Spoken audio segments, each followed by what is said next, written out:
I'm here today to speak to you about soil health monitoring from perspective of an entrepreneur. But like you can see, I have a wrong title in front of my name. So let me fix this. What? Does it work? Oh, now. So now I switch here to CTO.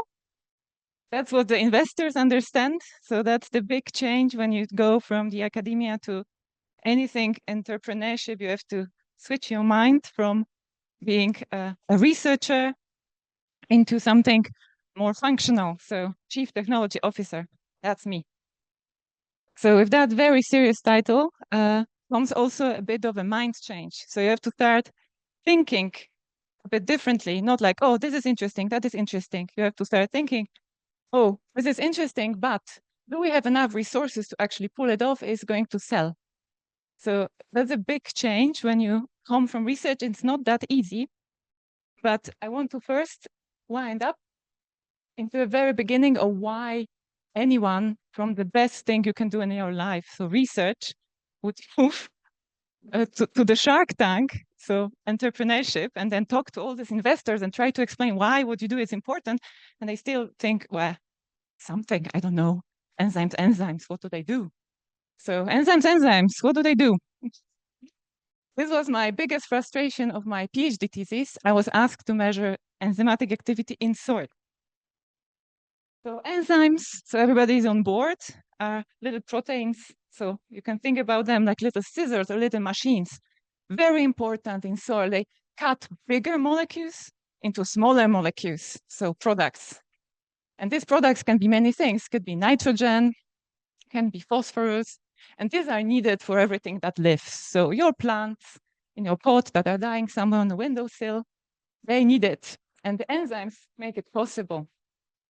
So what happened to me, I was trying to measure it, and it was absolutely frustrating experience. So you saw they are trying to now measure enzymatic activity as one of the indicators, and they said quick and easy, and I cannot agree less. I've done this, and it's not quick, and it's not easy, and the worst thing is that everybody is doing it differently. So if you try to look at the literature, you will find, I don't know, 3, 4, 5, 6 methods when people try to do it, and then they arrive at different ranges, different accuracies. And it's quite some frustration if you try to consolidate this data. So that was the first move that moved me into the entrepreneurship. But I made something that is a proto specification. So I said, okay, so I want to change this. I will not continue tedious work. I will make it better. So I want the system to be accurate and precise because we are still researchers. No, we want to have the good data, but I want this to be standardized. I'm not going to have it each time differently. Everybody does it. And I also want to have it easy to use. So when there is an intern, new student, new technician, they come in, they have to learn the method, that they do it right and not, you don't have to ask in your mix model an operator variable. So also low preparation time, because nobody likes to spend time in the lab. Everybody likes to have good data. And given that at the time I was working at the Forest, Snow and Landscape Institute, there was a lot of people going to snowy places like Svalbard, Arctic, and they said, hey, we would like to also measure enzymes there. So up north, can we take it with us? How would you do it? And then so I added it to the list. That was what I wanted to have. And then, well, wrong direction. And then we started. So if you look at this huge slide, this is the machine you normally need to measure soil enzymatic activity. So this is the spectrophotometer, then there is a computer that controls it. And what you don't see is the whole laboratory that you also need. So, and all the hired technicians to pipette. And what we wanted to do, we wanted to make it smaller. And this prototype feasibility study. So first we said, like, can we make the hardware, so machines, smaller? So it's like, yeah, sure, this should work. It's possible. But can we actually measure anything? Hand in hand, you have to think of what kind of chemistry you want to employ for that measurement. And you can think of many things. We have considered many opportunities. So if you are more into spectroscopy or the satellite images, this is more like a direct detection. So you try to collect what is there, and then you have to denoise it. So there will be a cloud, there will be water that will make your data noisy. We went the other way. So we went the way where we want to have a marker, something that is very specific to the process that we want to measure, and that we can detect it very well. So enzymes are very specific, so they can bind to things, and you can trick them a little bit. So we use a bit of a trickery. So we say, hey, this enzyme, phosphatase, it should release phosphate. So normally in the soil, there would be some DNA molecule, the phosphatase would come, blah, blah, blah, catch the phosphate and go further for the next one. And now we are like, hey, this is phosphate, but we have attached to it some other, don't bother, thing. And the enzyme goes, la la la, cuts this, and down, that molecule is fluorescent. So we can directly detect it very fast. And if you have a good hardware that can detect this signal, then you have a very specific detection for that specific process. So, but which process? So this is environmental monitoring. So we are trying to understand if our ecosystem works, if it's healthy, if all the processes are working, if they are blocked. So you need a spectrum of things you want to look. So we were thinking, okay, the people in the literature are interested in looking at virus processes. If I look at the cell monitoring law documents, big overlap. We want to know something, what happens to nitrogen. We want to know what happens to carbon. And we want to know what happens to phosphorus. Of course, you can look at other nutrients, molecules, but in that sense, we were covered. So we said 5 is a good number. We go with that. This covers us. And then we went into rapid prototyping. So whoever ever done rapid prototyping? Did you try ever? Yes, 1, 2. We go for coffee afterwards. That's a big headache, no? But then you have a good excuse to buy yourself a 3D printer. And then you learn a little bit on how to not to do it. It shouldn't be that hairy normally, no? That's not how it should be. So you take a weekend course on a local engineering school to learn how to make these designs. So the 3D printer can understand it, and you print it, and you fail, you print it again. And then you can print maybe something nice, a box. Huh? That's not very complicated, but you can print it. But still, it's a process. So you are trying to build something completely that doesn't exist. Well, easy, huh? So you have the hardware, you kind of know what you want, what you want to build, and then you have this chemistry, and you want to fit these 5 enzymes somehow, and you are still the scientist in your brain. You're like, oh, we need replication. This should fit. So now it suddenly multiplies by 3. And then you are like, oh, I need the standard curve. So you need to add another. And then, yeah, there should be also replication on the standard curve. So suddenly your system multiplies and multiplies. So you try to find design that fits both requirements, that you can measure reliably, but it's also still practical. And we managed. So we put it together. That's the fleet. Some of them I have printed myself. You can probably see which one. Some of them were printed externally, but we built several of these devices that contain the box. So it's maybe not as small as it was on the picture. I don't know if I can manage my microphone and this to show. Ta-da! That's so-called Bob. And then for this little very difficult problem of how you put soil in, we designed these very little boxes that have a bottom. So whoever is cleaning it can just push the soil out of it. So you put the soil in here. And then we have standardized, thanks God, finally, these little reaction plates. That's how we call them. And they have these chemicals that are fluorescence upon meeting enzymes ordered in this wells.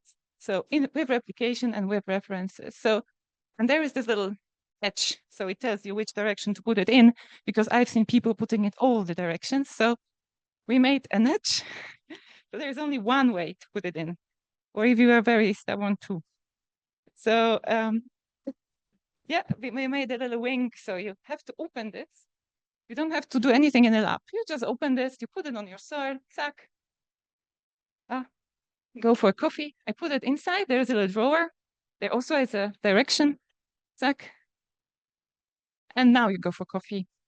And it's done. So I would claim even an intern or other employee who was not trained could do it. Here it is. So we made a couple of them, and we made a lot of this. Oh, this is actually how the machine reads these plates. So they see light. And depending on how bright the light is, then we see how active different enzymes were. So this is pretty cool. It looks nice, like little moons. And with that design, we can also produce it reproducibly. So that's a great advantage if you want to run a lot of measurements somewhere in a standardized way. You get everything standardized. You just take your soil, prepare it, put it in, and you're good to go. So perfect. Now we are done. Good job. We have a ready system. We can monitor enzymatic activity. We can use it for soil health assessment models. Yeah. But actually, who does it serve? So we have forgotten a little bit on the way that there's no research. I think you've seen this slide already this morning. I love it because it has been said yesterday and it was been repeated today that we are slaves of the market. So in a way, we need to sell things so they are being used. But to sell things, they need to be useful. So for them to be useful, we have to step back and think, okay, so we have these enzymes and they are so important in releasing nutrients in soil, in assessing soil quality. What can we actually do as a product with it? And then our CEO, who is an agronomist, she had a secret plan since a long time ago to actually make a product for farming. Who would have guessed? And I'm a biotechnologist from my background, so that's how she explained it to me. She was like, hey, I am corn, so I need this much nutrients per hectare per year. And here, I am a fertilizer, sorry, but I can give you only about half of that, roughly. So do you see where the problem is? Where is the rest? Where is the rest? Of course, it's coming from the soil, and it's as simple as that. And we keep forgetting that. We just don't think about it, that still a resource we rely on. It's not only the fertilizers. And then we were actually talking to many farmers, which is not easy in Switzerland, if you are not speaking all the languages. But she would speak to so many colleagues and to so many farmers about this. And they were all saying about different problems. If you talk to them, you know there are different problems. But if we speak about the fertilization and aspects of land management, they're like, yes, I have put the cover crop last year. And then there was this weather, and I don't know how much of nutrients is left. So should I fertilize the usual, or should I change? So with that, we were like, so maybe that would be good if somebody had a method or a device that could measure how much of this nutrient is being released and then feed the data of weather and local field data and actually give that person, that user, an information. Hey, you have your soil have a potential of this much. So you will have release of 100 kilograms of nitrogen per hectare per that season, unless it rains a lot. But with the normal conditions, this is it. So you've done good. So you could maybe think how you fertilize. So we would not tell you, hey, fertilize this and that, because you know it much better. But with that approach, we can try at least to fill the gap of that information that it's very difficult to understand how much data comes from, how much nutrients come from the soil. This information is very difficult to compute. We agree on this. This is not easy to understand how much exactly is coming from the soil, because you need all this accompanying data to put it in a context. And to put it in a bigger context, you also need to understand how much your plant needs. And this data is somewhere. So this is one of the frustrations, that There is a lot of data around, and we work a lot to get it, to make this work, but it's just not available. So it's either hidden in some publications in a weird way and in the tables, or even better, graphs that you have to manually extract. There are some databases, but they are not publicly available. So this is sometimes bringing me to the point of, like, we also could profit from uniting research on such problems that are bottom up, that we are asked for it, there is a need for it, but data is not so easy. To not finish, but to make a bit of a loop, I want to say, so we started from a bit of a little problem, and now we are here. We have a app that we are developing that helps the farmer personally to go to the field and get their soil sample that they can put in those little boxes and measure themselves their own home. And then, oh, that's my coworker. And then we can see the results in the app in their context. So this is our goal, it's our vision. We are not there yet. The market is a difficult place, like you know. We still have to see how well we can actually make it into the product. But if we cannot, then we will look further. That's entrepreneurship, no? So you always have to look where are the problems. Perhaps we have to look how much of that nitrogen that has been released from the soil ended up in a local river. I think there was somebody with water interested. Yes, exactly. So I think there is nobody here, I guess, but I have a colleague at the Wageningen University, and he was asking about how much of this ends up in the air. So how it's about our greenhouse emissions from these fields, which we did fail to reduce our fertilization on, because we assumed that the soil is not adding too much to our nutrient stocks. I think there are many opportunities, and if you see a problem that you think help you solve, this is our website, this is my email, and I'm here. So I'm happy to hear about your problems, and if you feel that there is a problem that could be solved with modeling, data, merging, measurements, and that's something about biology and how we want to maybe test things in the future, I'm here for you. And I'm not sure about the time, because the timer says 0 since a long time. So I think I will finish now and let you ask the questions if you have any. Thank you.